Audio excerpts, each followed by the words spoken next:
जब कोनो प्रधानी का माहौल आ जाला जो समाज में 4 कदम चलेला उ तो प्रधानी लड़ेला तो ठीक रहेला, लेकिन कितना चिरकुट होलो सकी एक दूसरा के चढ़ावला पर पर्चा भर दी हस।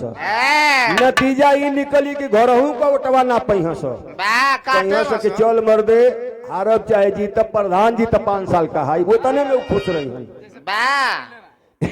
यही तरह कोनो मरद रहे अपने मेहरारू के मरवारी नथुनी बेच दिहलस।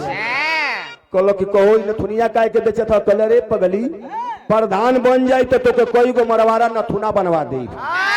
कहलो उ का होई? कहे कोई नथुनिया में तोर मुहवा नकिया के कुल लौकी कहे कि तब लेला ही कनफुलवो लेके चल जा। बेच के जब तैयारी कर लेलस तो आशीर्वाद मांगे जालस। मेहरुआ से कहलस कि देख तू कहबू तो प्रधानी लड़ब तो का कहले बाबू?